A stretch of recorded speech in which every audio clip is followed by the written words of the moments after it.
Hey everybody, and welcome back to my channel. So for today, um, we're going to be doing a review of Chasing Dallas Season 1, Episode 2, called Lights, Camera, and it should have been called Ricci is Petty, but it's just Petty. So first I just want to say this, the whole upload is 26 minutes long. That does not, which to include the 3-minute what happened last time intro, like 45 seconds to a minute or two interlude in the middle, and a minute or so, maybe 2 minutes of here's what's going to happen next. So if we add all of that up, we really got 20 minutes worth of episode. 19, really. And it was late, so I know the producers actually pinned a comment to the top of their page that said they were having trouble uploading because somebody had reported their page, which is super petty.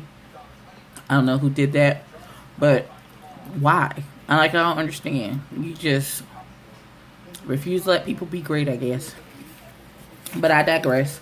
And so we're going to get through this review, and I'm going to get on out your way because I got other things to do. Okay, so we start at Aubrey is having a photo shoot. I saw 2 of the models getting their hair fixed and stuff. Apparently he had some technical difficulties with his photo shoot, a lot of cancellations and things, and he was holding the photo shoot at Ricci's apartment, which apparently had no furniture. I'm assuming he had just moved in and the furniture hadn't been delivered yet, so that's why there was no furniture in his house, which made it a perfect empty space to film. So apparently Tony G, that's not that big his name. Tony Price. He hired Tony Price to do makeup for the photo shoot. And apparently there was some type of altercation or something happened, and with one of the models, and he said to the model, "You're rude. Ma'am, you're rude." Now, apparently that threw Ricci and, well, not so much Aubrey had the issue. It was more Ricci who had an issue with him telling, there it is, the young lady that she was being rude. I'm sorry, I just bought some earrings, and I lost the back of the earring 30 seconds into it. Into me owning it. That's why I can't have nice things, but I found it. Praise God. So, so Tony and Ricci going back and forth about the situation. We didn't get to see what actually happened or how it was said to the young lady. It just, whatever it was and however it was said, took Ricci to another level where he felt like he needed to address it with him, even though I don't think it was his photo shoot. And I think Tony thought, because what he said, you're in your producer role right now, and I know Ricci is one of the producers of the show, and so I don't know if he thought that he was only saying something to him because it wasn't,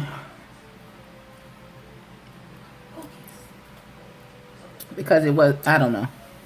Honestly, I just don't know what he actually thought was the issue. Whether he thought it was because it wouldn't look good for the show or the editing or what was happening. Now, I know if someone is being rude, okay, so this is In defense of the young lady, Ricci said that she has a dry humor and a dry wit. So if you don't know her, you may perceive it as rude. And that's all well and good. However, if I am performing services on you and you are being rude, whether that's your humor or not, and I say, ma'am, you are being rude. That's not being mean or disrespectful or anything. That's stating a fact. I'm being like, now you're doing a, I'm trying to, before it becomes an issue, let me state to you now, I feel like you're being rude to me. And maybe you need to adjust your behavior from there. Because I know you don't know me, but this will get you popped. I'm just saying, there's only so much disrespect and dry humor that you're going to take from somebody before you say something. And it seems to me that maybe Tony G's line is a little closer than mine. I could be wrong.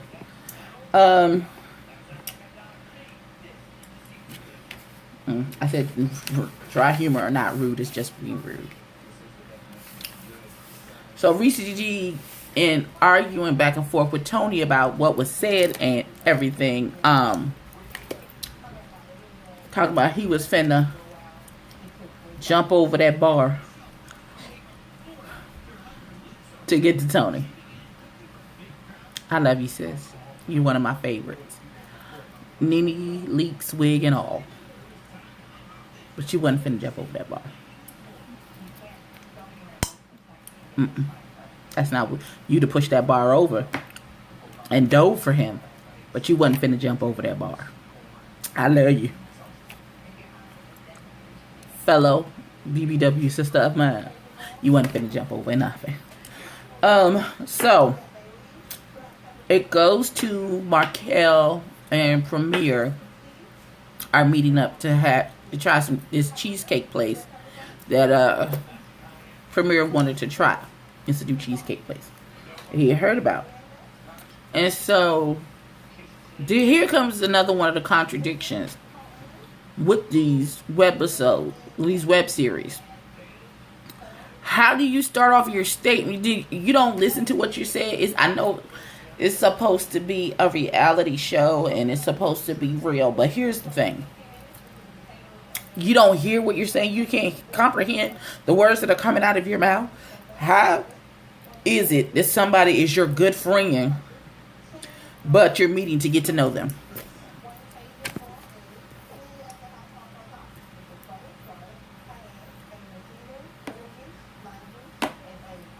Does not compute. Does not compute. That doesn't even make sense. He's either your friend or he's not. How do you... Saying I just met him, he's an associate, we're meeting so I can get to know him better. Completely different than this is my good friend. We're meeting so I can get to know him better.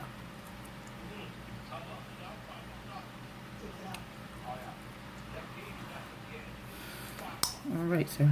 All right. So, in talking with Premier, he said that he had tried to get up with Martel, like I guess the week before, but apparently Martel has many hustles and he ain't got time for the shenanigans. He got a cleaning service, he's a stylist, he does this, he does that. And I'm not mad at him at all. Whatever you gotta do to make sure that you're not homeless and you pay your bills, and that's what you do. I don't understand why that is looked down on or frowned upon, that you got a hustle for everything. Whatever's gonna put a coin in your pocket. I don't get, if you got a 9 to 5, then you got a 9 to 5. And I have a 9 to 5 and I'm making YouTube videos on the side. Now, I don't make any money from these videos as of yet. Please like, comment, and subscribe. However, if I was making money from YouTube, you should have multiple streams of income. Just in case something go wrong with your 9 to 5.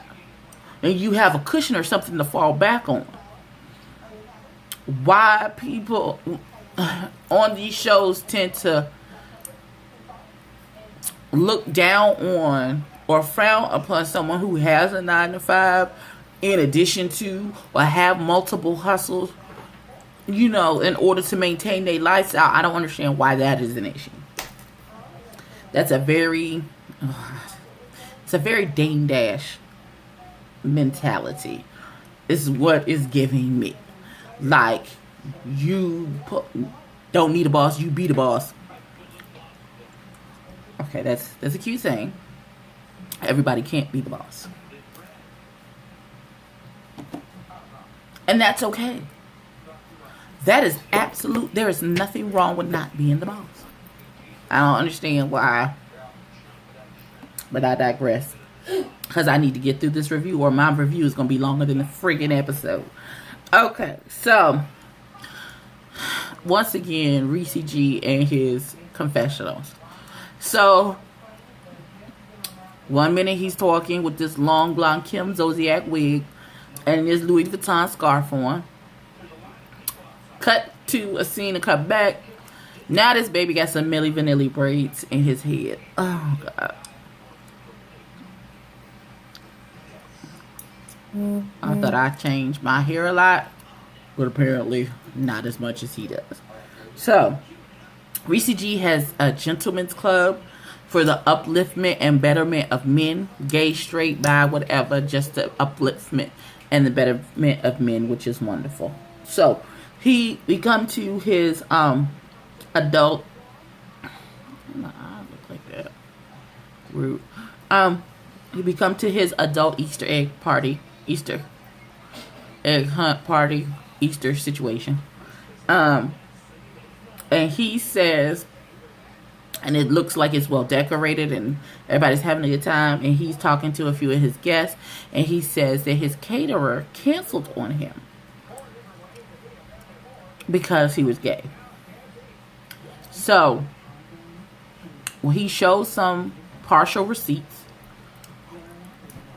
and says, she was like, I was just looking at your IG. Are you in the lifestyle? And he's like, what lifestyle? And she's like, are you gay? And his answer was yes. That's all we see.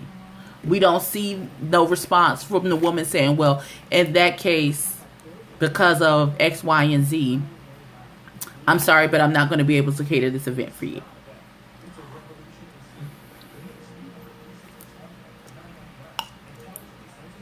Like, I don't know if the caterer canceled because he was gay, or he got offended because he was asked whether he was gay and he canceled on this woman. I don't know, but if you have the receipts, show all the receipts. See, again, with Ricci G and a half a bone, I don't like it. The live music. Sorry. The live music people canceled on him. And I guess he had to get a... Something was on me, Jesus. Or my imagination, because I'm tired. He had to get backups for both. He ended up catering the thing himself. He talked to somebody's aunt, his good friend whose aunt was a caterer. He called her and she walked him through what he needed to do to get his event. So, Ricci gets a text message from Charles asking, are you still having your event? And he was like, yeah. And so Charles says, well, unfortunately, I won't be able to make it. And so Ricci is being considerably messy about Charles not being there, but I think it's because he had mess stirred up and waiting, and Charles was going to be part of the mess, and now his plans are thwarted because he wasn't there. And I also believe that's the issue that he had with B. King canceling and not being able to come. Now, B. King had to go to work, and that's where the conversation,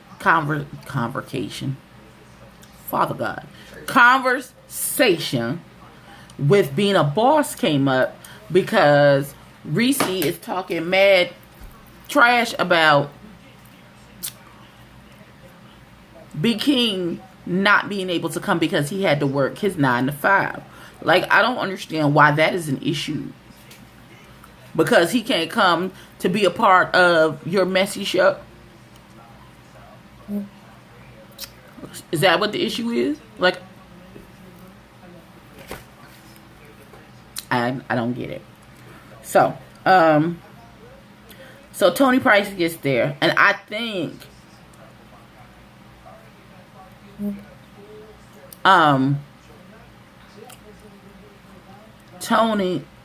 Ricci wanted Tony there, was glad that Tony was there, and was upset that Charles and B King wasn't there because he knew that he had told all that mess to Tony about B King and King Kang talking about him, and so he wanted to see the fruits of his labor, and he wasn't gonna get the full show at his event. So Tony is walking around talking, well, Ricci, I guess, is walking Tony around and introducing him to people, and Tony G is thanking people for coming like it's his event and whatever. And so he gets to King Kang, and he said, I was all right until I saw his face and the face that he was giving. And King Kang was giving him unbothered, like, why are you talking to me? Face, get away from me. I don't want to talk to you. And rolling his eyes. And that's where it ended. And we see some scenes from the next episode where King Kang and Tony Price are getting into an argument. For what ungodly reason, I do not know. I'm assuming it's about to turn the girl's face orange, his friend's face orange, and all types of shenanigans and foolishness.